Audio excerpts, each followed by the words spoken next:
About a year ago, I was at a meeting where I met one of the participants was a woman who had spent a career, maybe 10 years or so, in the Belgian military.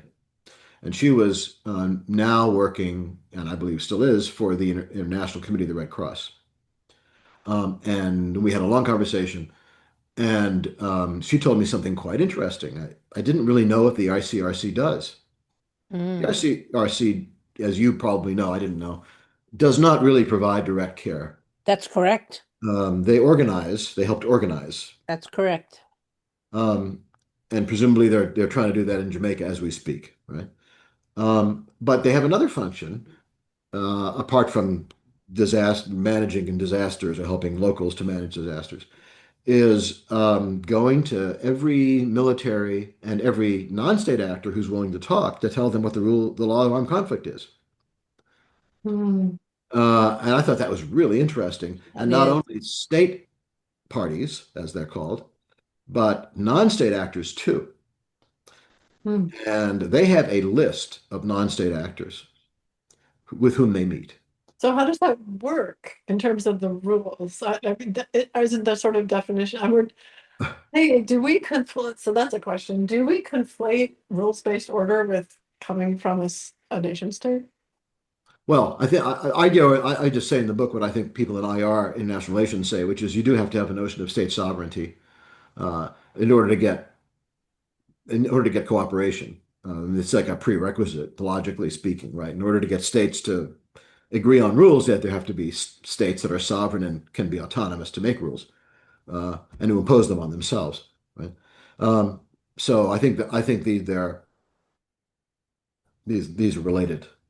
I can't have one without the But I other. mean, I guess what I'm Um, saying is if there are states, like let's say a billionaire is sort of considered a state because that billionaire can make rules and impose that rule on their own life and on others.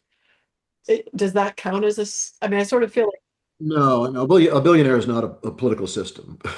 Uh, it's not even clear that they're an organic. They're not political in the sense that they're recognized by other states. I mean, there has to be some I see. So there bootstrapping. has to be agreement, Oh, right? There has to, what counts as a state, right? Now, yeah, yeah, someone else has to think of them as a state. if Yeah. there is a sense of community operating here, and there's kind of bootstrapping, right? I mean, it's not written in stone anywhere who's a state and who isn't. I Um, feel like that's a very hopeful response, Jonathan. well, I don't know if it's hopeful. I think it Oh no, describes. just that they're even if you're at war, what you're doing is acknowledging a community, a relationship. Well, certainly prior to the war, in order to enter into agreements, you have to have some sense of internet of a network of sovereign states. Right. Yeah, I think that's just very hopeful. But that isn't what happened. I mean, it's happened in the last couple of hundred years. Yeah. So um, I wouldn't say it's hopeful. I would say it's descriptive. Now, does it always work? Hell no, right? It definitely doesn't always work. Um, but we're back to the same theme that it sure as hell is better than nothing. And what I found so interesting from this conversation with this person at the ICRC who goes to the field. I mean, she goes to the best and the worst. I mean, she was on her way to Canada Mm-hmm. with Canadian military, and then the next week she was going to Haiti.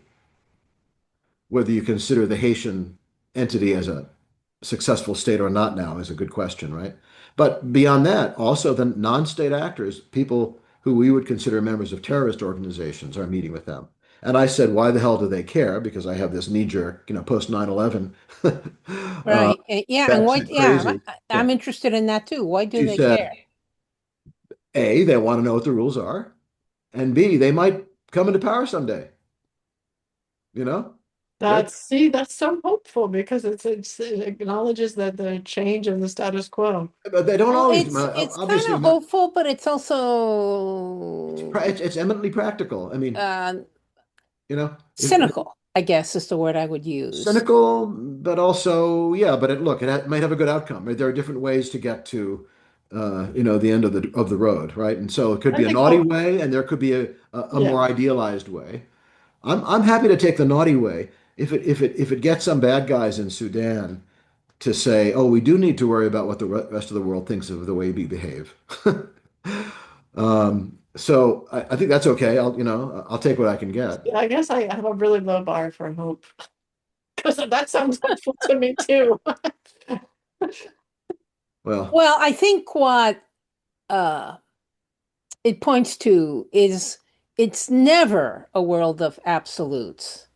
Yeah. It's never like absolutely bad or absolutely good. It's all just many, many, many, many, many shades of gray. I remember, oh, almost 20 years ago now, I was having people over to my house for dinner, and all the horrible stuff about the CIA prisons and the rendition and the torture had come out. And my friends, who usually just very politely ignore the fact that I worked for the CIA, all the headlines just they couldn't help themselves, you know. So they asked me whatever, and I said whatever I could. And then one of them said, "But that's against international law." And I kind of looked at the person and I said, "And your point is?" Because one of the reasons why we have these covert organizations is that states, governments have found it useful to have methods of operational methods to get things done around the world, short of declaring a war, that might involve that definitely will involve breaking other countries' laws. That's a given, mhm, but that might also skirt, if not actually break, an international law.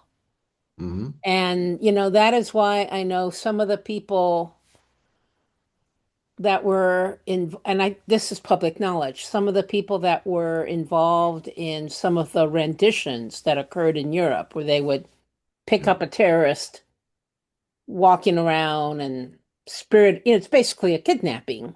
yeah, it is a kidnapping. Yeah, It is. And they, you know, I don't know if there's actually warrants for their arrest out there, but they don't, as what I've heard is they don't go to Europe anymore. There's just certain parts of the world they won't go to anymore Sure. because they know that they're vulnerable. Yeah.